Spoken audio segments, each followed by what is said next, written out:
Respiração profunda. Aquilo, pelo que choraste durante 7 anos, está prestes a manifestar-se. Deus mostrou-me que entre maio e agosto deste ano, vais testemunhar 3 milagres simultâneos: restauração financeira, cura no corpo e um encontro divino que vai redefinir o resto da tua vida. Mas há uma coisa que precisas de fazer antes. Escolhido de Deus. Para de deslizar o ecrã, agora. Esta mensagem não chegou até ti por acaso. Não foi o algoritmo. Não foi sorte. Foi o Espírito Santo que te trouxe até aqui, neste momento exato. Porque existe uma janela aberta sobre a tua vida e tu precisas de saber o que está a acontecer nos lugares invisíveis. Há 7 anos que esperas. 7 anos que oras. 7 anos que mantens a fé, mesmo quando tudo à tua volta grita que desistas. E agora, exatamente agora, algo está a mover-se. Não no tempo humano, mas no tempo de Deus.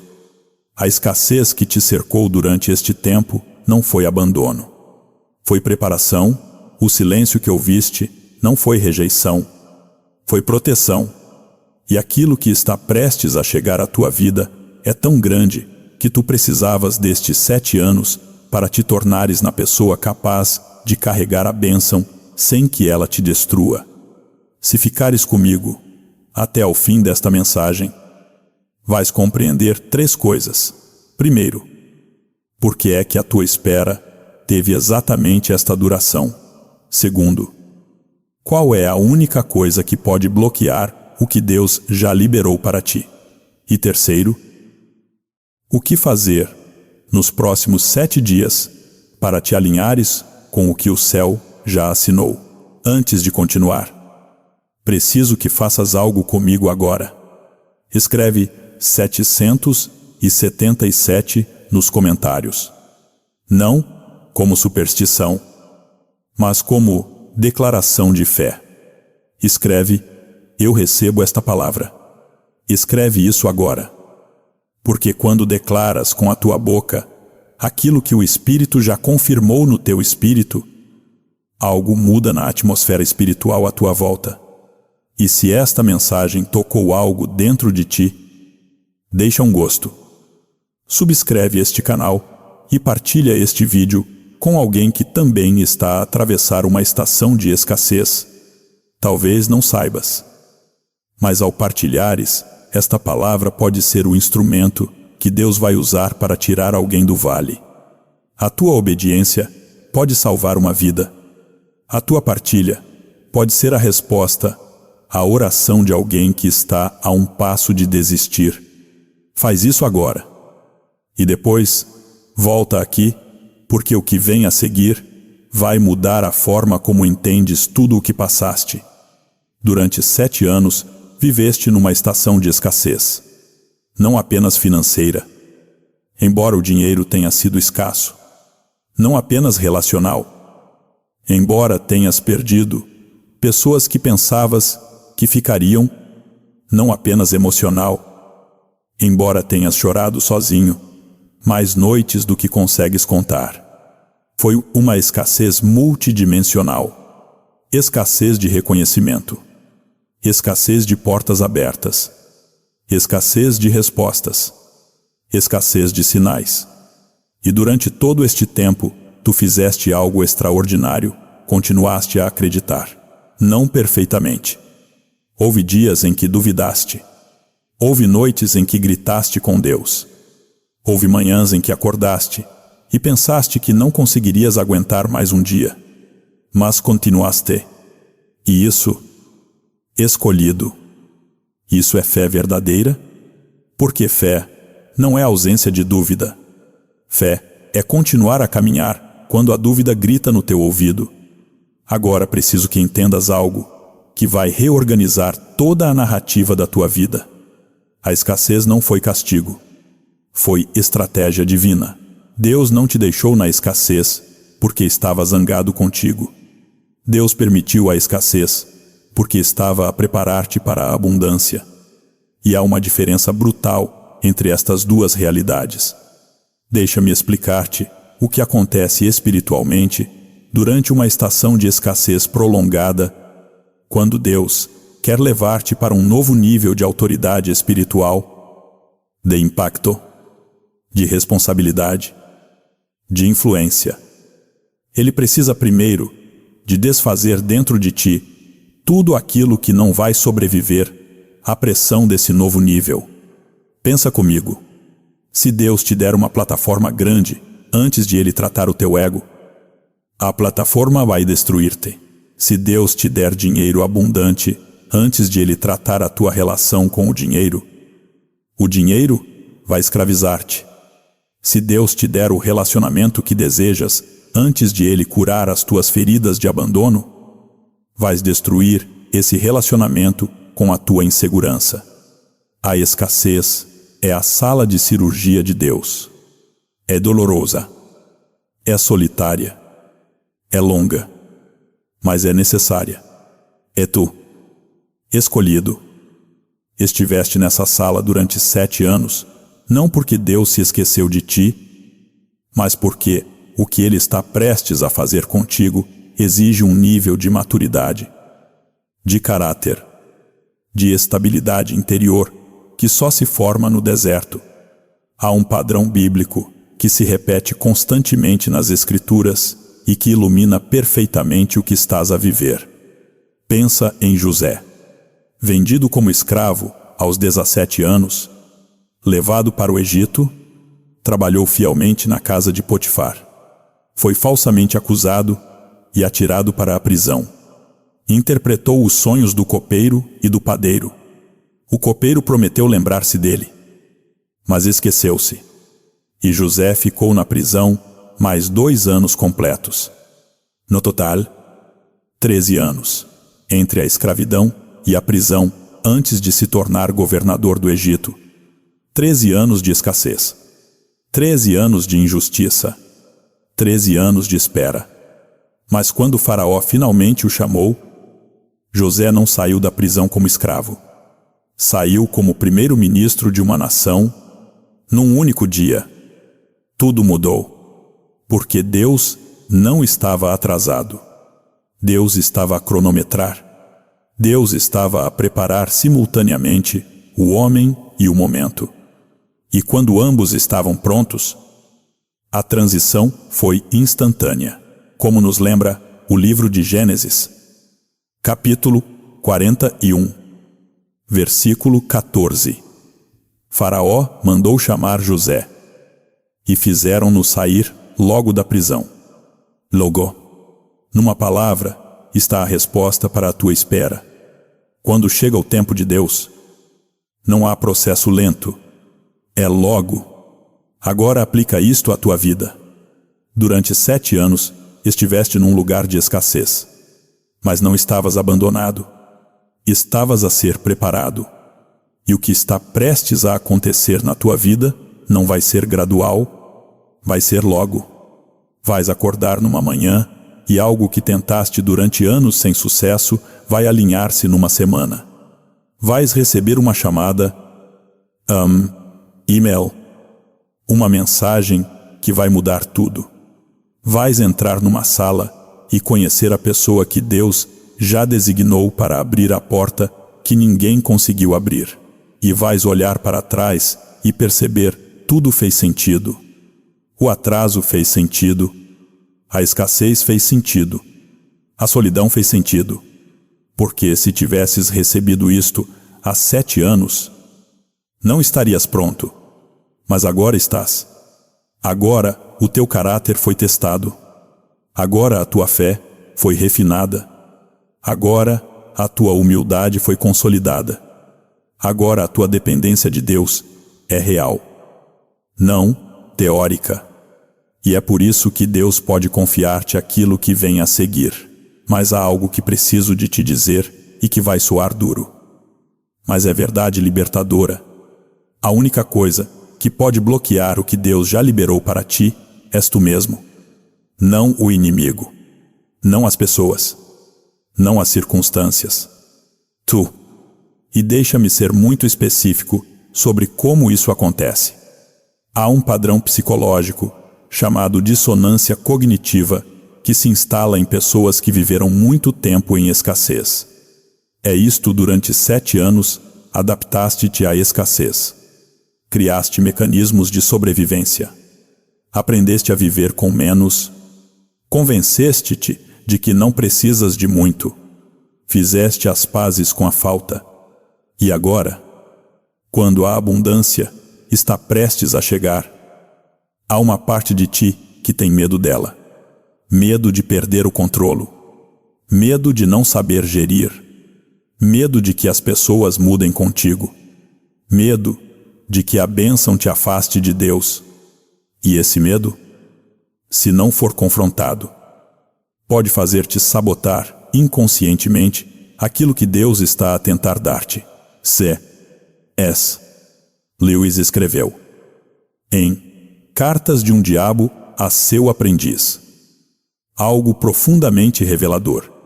Ele disse que o inimigo não precisa de te fazer pecar de forma óbvia. Ele só precisa de te manter ocupado com coisas boas que te impedem de receber as coisas excelentes. Pensa nisto. Quantas vezes durante estes 7 anos te ocupaste tanto a tentar sobreviver que não tiveste energia para sonhar? Quantas vezes disseste não a uma oportunidade porque tinhas medo de falhar outra vez? Quantas vezes te isolaste porque era mais seguro estar sozinho do que arriscar ser decepcionado? A escassez ensina-te a jogar a defesa, mas a abundância exige que jogues ao ataque. E a transição entre estes 2 modos de viver não é automática. Exige uma decisão consciente. Exige que digas: eu recuso viver em modo de sobrevivência quando Deus me chamou para viver em modo de conquista.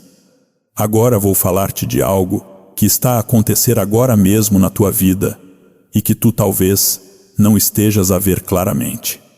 Há pessoas à tua volta que se habituaram à tua escassez, não porque são más pessoas, mas porque a tua escassez servia um propósito na vida delas. Enquanto estavas embaixo, elas sentiam-se necessárias. Enquanto estavas a lutar, elas sentiam-se superiores. Enquanto precisavas delas, elas tinham poder sobre ti. E agora que estás prestes a sair da escassez, há uma resistência subtil. Não vão dizer-te abertamente. Vão usar frases como: tens a certeza de que isso é sensato? Não achas que estás a ir depressa demais? Lembra-te do que aconteceu da última vez. Isto chama-se manipulação encoberta. É quando alguém usa a linguagem da preocupação para semear dúvida. É quando alguém usa o disfarce do conselho sábio para te manter pequeno.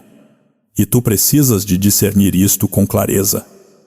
Porque nos próximos dias vais ouvir estas vozes e vais ter de escolher se acreditas nelas ou se acreditas em Deus. Há uma história no livro de Neemias que ilustra perfeitamente isto. Neemias recebeu de Deus a missão de reconstruir os muros de Jerusalém. Começou o trabalho e imediatamente surgiram vozes. Sambalate e Tobias começaram a ridicularizar: o que é que estes judeus fracos estão a fazer? Vão fortalecer-se, vão acabar num dia. Depois tentaram outra tática. Enviaram mensagens a Neemias a dizer: vem, encontremo-nos. Queriam tirá-lo do trabalho, distraí-lo, fazer-lhe perder o foco. E a resposta de Neemias, no capítulo 6, versículo 3, é uma das declarações mais poderosas de toda a Bíblia. Estou a fazer uma grande obra e não posso descer. Como nos ensina aquele texto? Há momentos na vida em que tu tens de recusar descer ao nível das conversas que querem diminuir-te. Tens de recusar explicar-te a quem já decidiu não entender-te. Tens de recusar defender-te diante de quem já te julgou. Estou a fazer uma grande obra e não posso descer. Grava esta frase no teu espírito. Nos próximos dias vais precisar dela. Deixa-me validar algo que sei que tem sentido. Estás cansado? Não apenas fisicamente. Embora o teu corpo esteja exausto de carregar a tensão destes 7 anos, estás cansado emocionalmente. Cansado de explicar. Cansado de te justificar. Cansado de tentar provar o teu valor a pessoas que já decidiram não o ver. Cansado de sorrir quando estás a despedaçar-te por dentro. Cansado de dizer que estás bem quando estás a afundar-te. E há uma parte de ti que se habituou tanto ao cansaço que já nem sabes como seria viver sem ele. Mas ouve-me bem. O que Deus está prestes a fazer na tua vida inclui descanso. Não apenas descanso físico, mas descanso emocional. Descanso da ansiedade. Descanso da luta constante. Descanso da necessidade de provar algo. Como está escrito em Mateus, capítulo 11, versículo 28. Vinde a mim, todos os que estáis cansados e sobrecarregados, e eu vos aliviarei. Esta não é uma promessa para o céu. É uma promessa para agora. E está prestes a manifestar-se na tua vida de formas práticas e tangíveis. Agora vou ser muito específico contigo sobre os 3 milagres que estão prestes a convergir na tua vida. Primeiro, restauração financeira. Isto não significa que vais ganhar a lotaria. Significa que Deus vai abrir fontes de provisão que estavam bloqueadas. Significa que dívidas que pareciam impossíveis de pagar vão começar a dissolver-se. Significa que oportunidades de trabalho, de negócio, de investimento, de favor, vão começar a aparecer em lugares inesperados. Vais olhar para a tua conta bancária daqui a 3 meses e não vais conseguir explicar humanamente como chegaste ali. Segundo, cura no corpo. Há algo no teu corpo que tens carregado durante anos. Pode ser dor crônica. Pode ser uma condição que os médicos não conseguem resolver completamente. Pode ser exaustão que nunca passa. Deus vai tocar isso. Não necessariamente de forma instantânea e espetacular. Mas vais começar a sentir mudanças.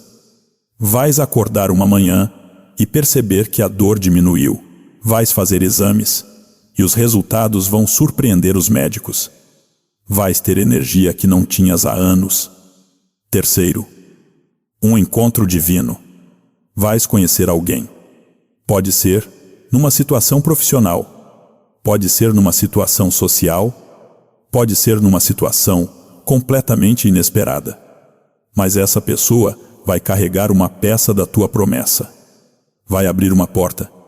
Vai apresentar-te a alguém. Vai dizer-te algo que vai reorganizar a tua perspectiva. E vai saber, no momento em que acontecer, que aquilo não foi coincidência. Foi orquestração divina. Mas aqui está a parte que não podes ignorar. Há uma coisa que precisas de fazer antes. E essa coisa é perdoar. Perdoar quem te magoou durante estes 7 anos.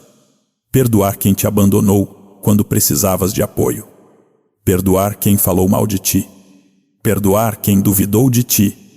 Perdoar quem te usou. E mais difícil ainda, perdoar a ti mesmo. Perdoar-te pelas decisões erradas. Perdoar-te pelo tempo que achas que perdeste. Perdoar-te por não teres sido perfeito. Porque enquanto carregas falta de perdão, carregas peso. E Deus não pode colocar bênção nova sobre estrutura velha. Não pode derramar vinho novo em odres velhos. Precisa de te libertar do passado para poderes receber o futuro. E o perdão não é um sentimento. É uma decisão. É dizer, eu solto esta pessoa. Eu solto esta situação. Eu solto esta mágoa. Não porque merecem, mas porque eu mereço ser livre. Sí, es. Lewis escreveu, em cristianismo puro e simples, que perdoar não significa dizer que o que fizeram está bem, significa dizer que não vais deixar que o que fizeram controle o resto da tua vida. Pensa nisto. Quantas decisões tomaste nos últimos 7 anos baseadas em medo de voltar a ser magoado? Quantas portas não atravessaste porque te lembravam de uma porta onde foste rejeitado? Quantas pessoas afastaste porque pareciam com alguém que te traiu? O não perdão não pune a pessoa que te magoou, pune-te a ti. Porque mantém-te preso ao passado quando Deus está a tentar levar-te para o futuro. E agora, neste momento de viragem, Deus está a dizer, solta. Solta para poderes receber. Perdoa para poderes avançar. Liberta para poderes ser livre. Há uma mulher na Bíblia que viveu algo semelhante ao que estás a viver. O nome dela é Agar. Ela era serva de Sara. Foi usada por Abraão para gerar um filho porque Sara era estéril. Quando engravidou, Sara ficou com ciúmes e começou a maltratá-la. Agar fugiu para o deserto. Estava sozinha, grávida, sem recursos. Sem futuro. E ali, no deserto, Deus apareceu-lhe e disse-lhe algo extraordinário: volta. Volta para debaixo da mão de Sara. Submete-te, e eu vou fazer de ti uma grande nação. Agar obedeceu. Voltou. Teve o filho. Mas anos depois, Sara teve o seu próprio filho, Isaque, e exigiu que Abraão expulsasse Agar e o seu filho Ismael. E Agar voltou ao deserto. Desta vez, com uma criança, acabou-se a água. Ela deitou o rapaz debaixo de um arbusto para não ver quando ele morresse. E, ali, no ponto mais baixo da sua vida, Deus abriu-lhe os olhos e ela viu um poço de água que estava ali o tempo todo, mas ela não via. Como está registrado em Gênesis, capítulo 21, versículo 19. Então Deus abriu-lhe os olhos e ela viu um poço de água. Escolhido, ouve bem isto. A provisão já está perto de ti, mas tens os olhos fechados pela dor, pelo cansaço, pela desilusão. E Deus está prestes a abrir-te os olhos. E vais ver o que estava ali o tempo todo, mas não conseguias enxergar. Durante os próximos 7 dias, quero que faças algo muito específico. Primeiro, todas as manhãs, antes de pegares no telemóvel, antes de leres as notícias, antes de fazeres, seja o que for, para 5 minutos, e declara em voz alta: eu recebo a restauração que Deus já assinou para mim. Não importa se acreditas plenamente enquanto o dizes. Diz na mesma, porque a fé começa onde a lógica termina, e a declaração cria a atmosfera espiritual. Segundo, durante os próximos 7 dias, não expliques a tua vida a quem chega com eu ouvi dizer. Não te justifiques. Não te defendas. Simplesmente sorri e diz: Deus está a tratar de tudo. E muda de assunto. Vais ficar surpreendido com a paz que isto traz. Terceiro, perdoa uma pessoa por dia. Não precisas de ir ter com a pessoa. Não precisas de lhe telefonar. Simplesmente diz em voz alta: eu perdoo fulano. Eu solto fulano. Eu liberto fulano. E observa como algo se quebra dentro de ti a cada dia. Há um conceito na psicologia humana chamado ciclo de reforço. É isto quando passas muito tempo num determinado padrão de comportamento. O teu cérebro cria vias neuronais que automatizam esse padrão. Durante 7 anos, viveste em modo de escassez. O teu cérebro automatizou a expectativa de falta, automatizou a resposta de ansiedade, automatizou o medo de perder.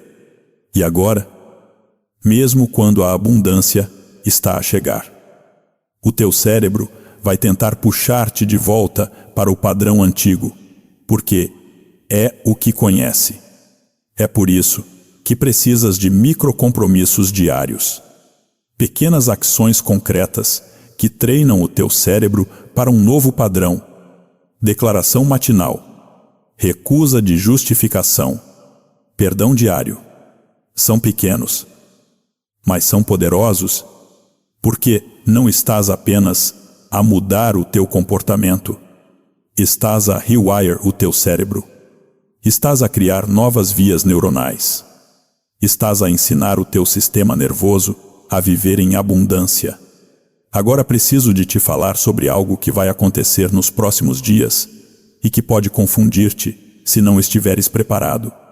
Quando estás prestes a entrar numa nova estação, o inimigo intensifica os ataques. Não porque és fraco, mas porque és perigoso. Não porque Deus te abandonou, mas porque estás prestes a entrar naquilo que Deus sempre planeou para ti. E o inimigo sabe que se entrares nessa nova estação com força, com clareza, com fé, vais causar dano ao reino das trevas. Então, ele vai tentar uma última investida, vais ter pensamentos de desistência mais fortes do que nunca. Vais ter discussões com pessoas próximas sem razão aparente. Vais ter contrariedades financeiras que parecem provar que nada está a mudar. Vais ter noites de insônia onde o medo grita mais alto do que a fé. E quando isto acontecer, quero que te lembres desta mensagem. Quero que entendas isto não é sinal de que falhaste.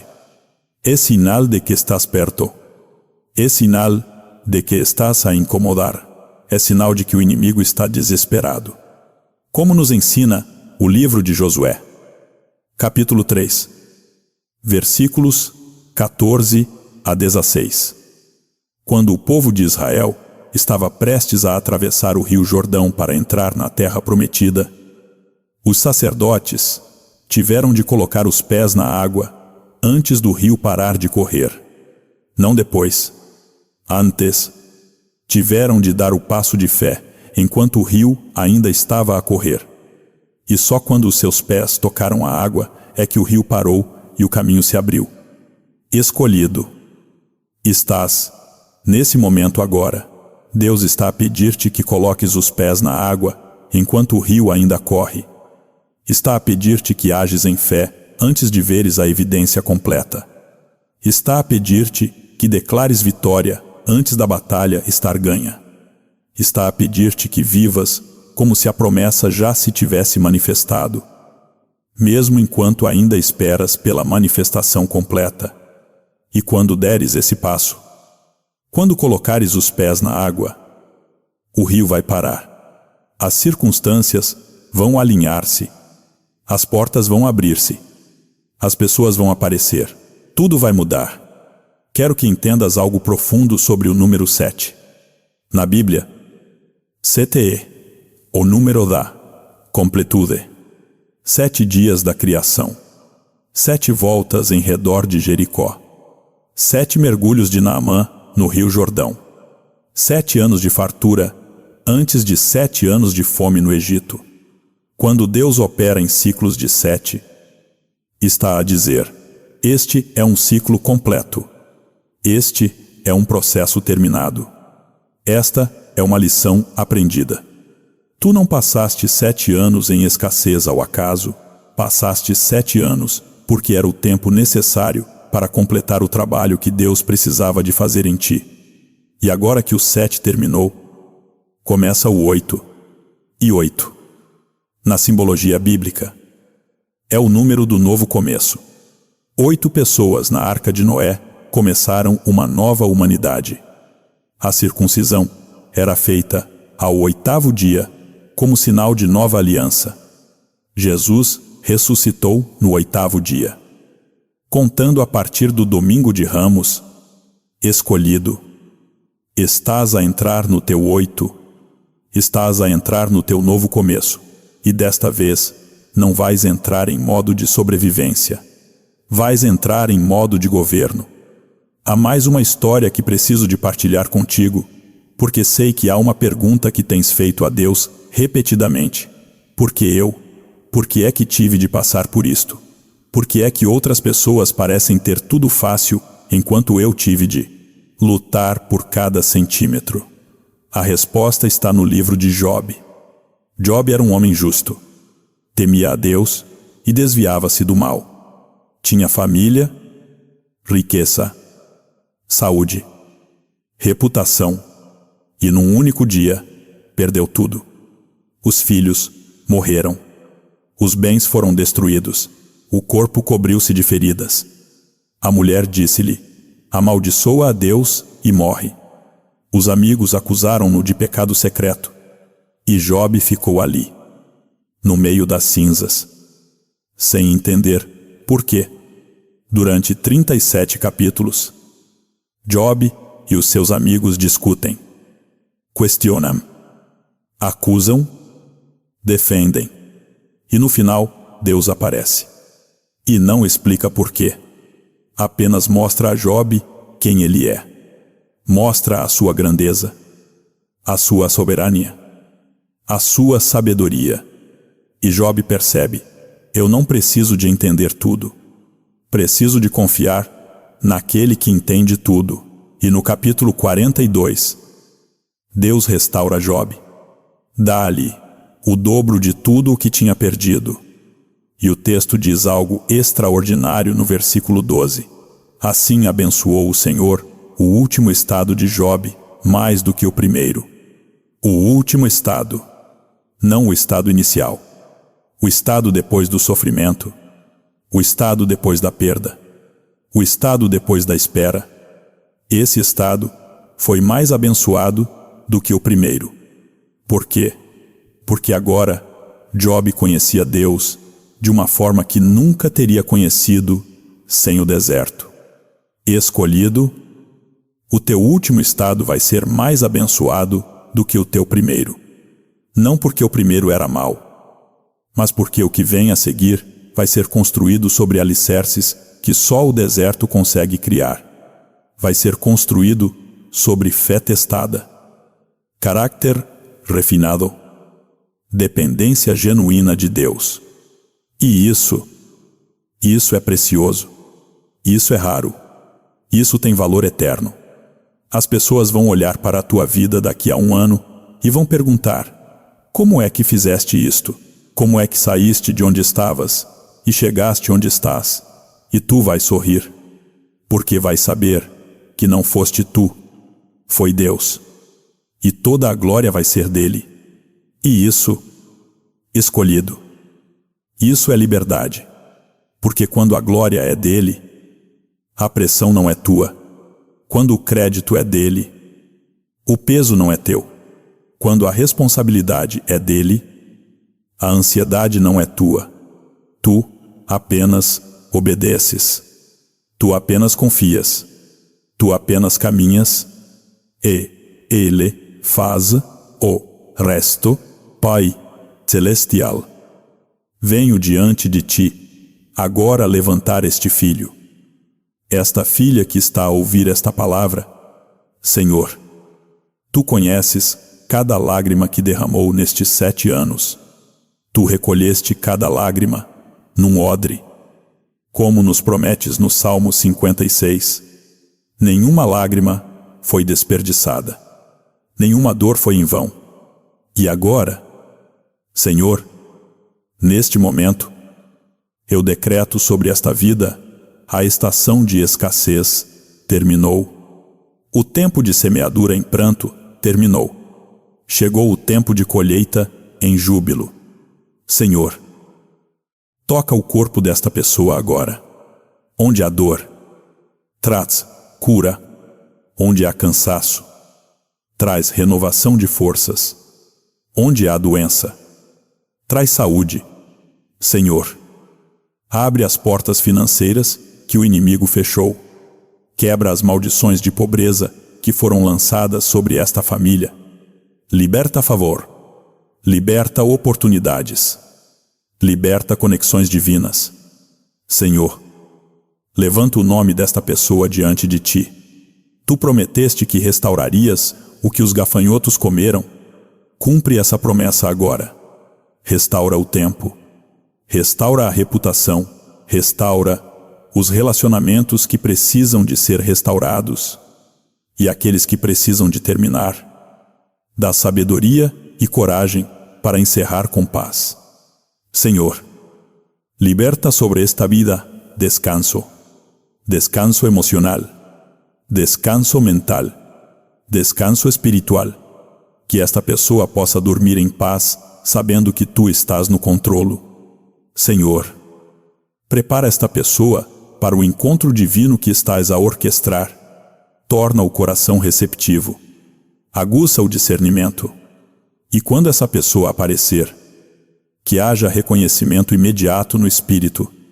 Senhor, nos próximos 7 dias, protege esta vida de todo o ataque do inimigo. Põe um muro de fogo em redor, envia anjos para guardar, e que cada passo dado seja um passo na direção da promessa. Em nome de Jesus. Amém. A lição que aprendemos com todas estas histórias é simples, mas profunda. Deus não desperdiça a dor. Ele redime-a, transforma-a, usa-a. O que o inimigo quis usar para te destruir, Deus vai usar para te promover. O que parecia o fim da história era apenas o fim de um capítulo. E o próximo capítulo, escolhido. O próximo capítulo vai deixar-te sem palavras.